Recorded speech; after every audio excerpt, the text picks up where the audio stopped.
Bienvenidos a este video. Mi nombre es Ernesto Mora Batista y hoy vamos a hablar sobre las neumonías. Pero antes de comenzar, no olviden darle like, suscribirse y compartir. Comenzamos. La neumonía es el proceso inflamatorio del parénquima pulmonar, generalmente ocasionado por infecciones, virus, bacterias, parásitos, hongos, riquecias, micoplasma, clamidias, etc. Según el medio donde se adquieren estas neumonías, se clasifican en neumonías extrahospitalarias o adquiridas en la comunidad, que son las más frecuentes, y neumonías intrahospitalarias o nosocomiales, adquiridas en el seno de los cuidados sanitarios. No se considera extrahospitalaria las neumonías que ocurren en los primeros 10 días después de un egreso hospitalario, ni tampoco las que ocurren a partir de 48 a 72 horas de un ingreso hospitalario. Este concepto no se aplica para los pacientes inmunodeprimidos graves o pacientes con un síndrome de inmunodeficiencia adquirida o pacientes con tuberculosis pulmonar. Existen factores de riesgo para padecer de neumonía y estos son edades determinadas o edades críticas de la vida, como ser mayor de 65 años y menor de 6 meses. También el hábito de fumar, el hacinamiento, presentar enfermedades de base o comorbilidades como la insuficiencia cardíaca, insuficiencia renal, malnutrición, etc. Diabetes mellitus, que no se nos puede olvidar tampoco. También tenemos como factor de riesgo las hospitalizaciones recientes, el uso de antibiótico previo, el tiempo prolongado en unidades de cuidados intensivos.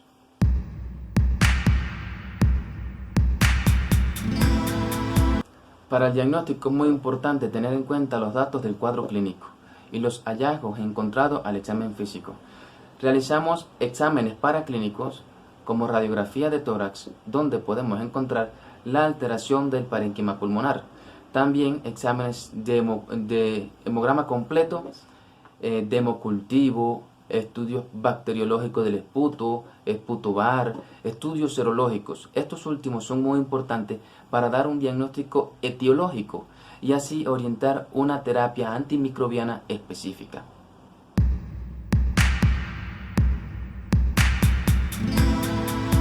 Es muy importante conocer que el cuadro clínico va a depender de la edad del paciente, del lóbulo que afecte, es decir, la extensión del proceso inflamatorio del parénquima pulmonar, si afecta a un lóbulo o más de un lóbulo. Y otra cosa muy importante, el cuadro clínico va a depender también del germen que lo ocasione. Si también se adquiere la enfermedad en un medio extrahospitalario o un medio intrahospitalario. Los síntomas principales de esta enfermedad es la tos, la expectoración, los estertores crepitantes y la fiebre. Se conoce como neumonía lobar el proceso inflamatorio que afecta a un solo lóbulo pulmonar. Esto se ve en pacientes jóvenes y saludables. El cuadro clínico comienza con tos, expectoración amarilla verdosa, puede ser purulenta, hay fiebre mayor de 38 grados con escalofríos y dolor de punta de costado, que es el dolor que da en el lado lateral de las costillas, por debajo al respirar. Ya puede ser lado derecho o izquierdo, depende la localización del proceso inflamatorio. Al examen físico, estos pacientes podemos encontrar aumento de las vibraciones vocales y los estertores crepitantes y subcrepitantes a nivel del lóbulo afectado. Llamamos bronconeumonía al proceso inflamatorio de más de un lóbulo. Puede afectar 2 lóbulos o más, o todo el parénquima pulmonar. Esta se ve más en los pacientes ancianos. Ellos presentan un cuadro con tos, expectoración abundantemente purulenta y tienen antecedentes también de encamamiento. Fiebre, también mayor de 38, pero esta fiebre no se acompaña de escalofríos ni tampoco de dolor de punta de costado. Y al examen físico podemos apreciar los estertores crepitantes y subcrepitantes bibasales, es decir, en ambas bases pulmonares y también diseminado hacia los vértices. En los casos donde la neumonía es causada por virus, existe el antecedente de infección respiratoria alta, con un cuadro de secreción nasal, dolor de garganta, tos seca. Cuando afecta al pulmón, es decir, cuando esta infección baja, ocurre de forma lenta, es decir, tiene un comienzo progresivo, con escasos síntomas, tos seca, irritativa, con escasa expectoración. Y de presentar expectoración es de aspecto mucoso, blanquecino o perlado. No hay dolor de punta de costado, la fiebre suele ser ligera. Sí podemos encontrar cefalea, que es el dolor de cabeza. El dolor de punta de costado no existe aquí. Síntomas generales como tal: decaimiento, fatiga, mialgia. Las neumonías causadas por bacterias, tenemos que tener en cuenta que hay un grupo de bacterias gram negativas y otro grupo gram positivas. Las bacterias gram negativas generalmente afectan a los pacientes con enfermedades crónicas, como insuficiencia renal, insuficiencia cardíaca, hepatopatías, malnutrición. De estas bacterias gram negativas tenemos con mayor frecuencia que ocasiona neumonía la Klebsiella. Esta Klebsiella afecta generalmente al sexo masculino mayores de 65 años, es decir, varones viejos. La tos es con una expectoración clásica característica de Klebsiella, que es expectoración gelatinosa, purulenta y hemoctóica. Afecta la parte superior del parénquima pulmonar, es decir, del vértice. ¿Por qué? Porque esto es una especie aeróbica y es la parte más ventilada del pulmón.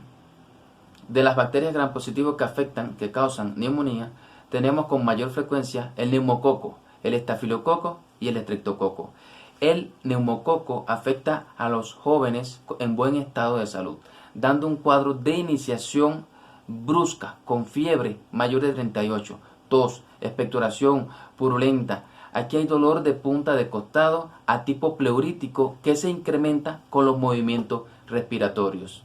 Hay un buen estado general con respecto a la sintomatología, a los signos auscultatorios. Hay disociación entre el estado general y los signos auscultatorios. El estafilococo afecta mayormente a personas debilitadas, a niños y ancianos o pacientes que presenten un síndrome de inmunodeficiencia adquirida o una depresión importante del sistema inmunológico. Presentan también tos, expectoración, dolor de punta de costado, también pleurítica, que se exacerba los movimientos respiratorios, pero aquí podemos observar un estado general crítico, toma importante del estado general más los signos auscultatorios. En los casos donde la neumonía es causada por estreptococo, lo podemos observar en forma de brotes, con la sintomatología específica de la neumonía, más el antecedente de infección faringoamigdalina. De los hongos, tenemos con mayor frecuencia que afecta el histoplasma, que se ve en pacientes que han estado por tiempo prolongado en cuevas, lugares húmedos y fríos. En estos casos podemos ver una disnea importante con falta de aire, tos, toma importante del estado general y se asocia muy frecuente a meningitis, pericarditis, hay hepatomegalia, dolor torácico, múltiples ulceraciones a nivel de la boca, faringe y laringe.